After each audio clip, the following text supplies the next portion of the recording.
Bucks trade rumors are really starting to escalate, and following the Milwaukee Bucks' brutal stretch of recent games, Chris Middleton's name has been brought up as a huge concern. We're going to break down the new trade reports, discuss what this means going forward, and also discuss Doc Rivers. He's been speaking out about the plans going forward to fix this team. Stay tuned for all that in this episode, folks. But before we get into it, quick reminder to hit that subscribe button. If you're a part of the percentage who aren't subscribed to the channel, a large percentage of you who are watching aren't subscribed, make sure to smash that subscribe button. But ladies and gentlemen, we know the Milwaukee Bucks are in rough shape right now. They're losing to bad teams. They're losing to good teams. And they play a bad team tonight in the Toronto Raptors, although they're fully healthy for the first time all season.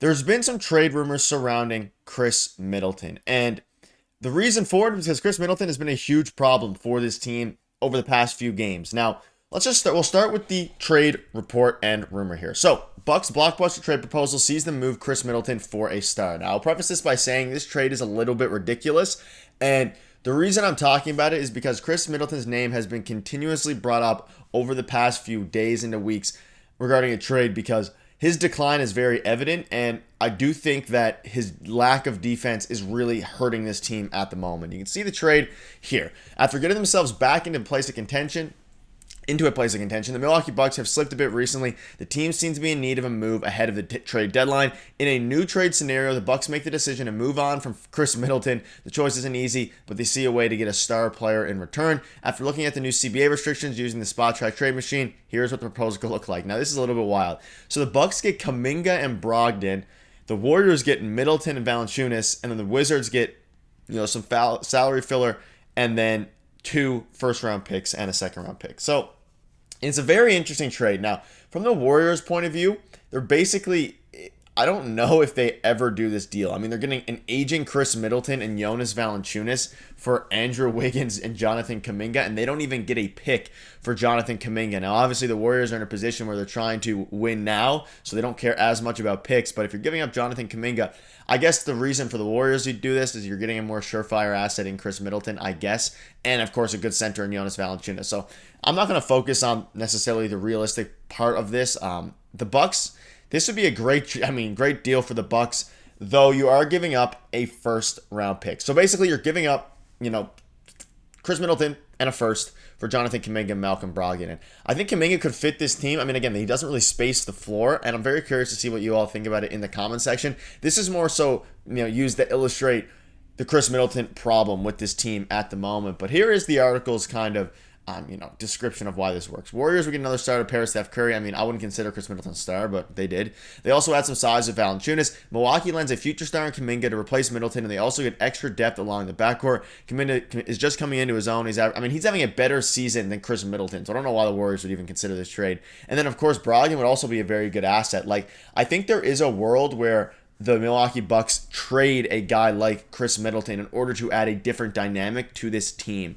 And I don't think it's with the Warriors because the Bucks and the Warriors are in a very similar spot in the sense of they are attempting to win now. The Warriors obviously more so because, Giannis is younger than Steph Curry by a few years, and they're really in win now mode. But when you're looking at the Bucks, they're also in win now mode heavily. I do think there's an avenue here where Chris Middleton is shipped off for some sort of package. And I don't think necessarily it's going to be a package, regarding Jonathan Kuminga or anything. But if they can ship off Chris Middleton and they can get a guy that allows them to change the way they're playing, because we'll get into it in a minute here. Chris Middleton, if you watch the games, yes, he does some good things. He's been an improved facilitator this year, but what comes with improved facilitating for him is an immense amount of turnovers. And the turnovers have been a major problem since returning in general from his injury. And it hasn't really helped the Bucks lately because his defense has been really bad. And he is aging. He's 34 years old. He's not getting any younger. And I can guarantee you his defense isn't going to get any better. And they obviously made the trade for Damian Lillard and got rid of Drew Holiday, all these different things. You don't have a lot of defense on this team right now. Yes, you have guys like Andre Jackson Jr., AJ Green, and Gary Trent Jr. to a degree who are all capable defenders, but they're not what this team is looking at. It's not necessarily the defenders that they need to really put them over the top. You really need a wing stopper. And you think about what the Lakers did. They didn't have much defense either. They go out and they get the top 3-and-D wing weeks before the trade deadline. So it's like they got Dorian Finney-Smith, which would have been a great fit for the Bucks, although they didn't really have the assets to do it because they gave up all their second-round picks in the Jay Crowder trade a few years ago. it's at the point now where it's like, if you're the Milwaukee Bucks, you gave up your second round picks and then Jay Crowder trade a couple years ago. You don't have your second round picks. You have to, if you want to move on from Chris Middleton, you're going to have to get creative here. And an article dropped, the Bucks officially have a Chris Middleton problem and it cannot be corrected. The eye test is even more daunting than the numbers.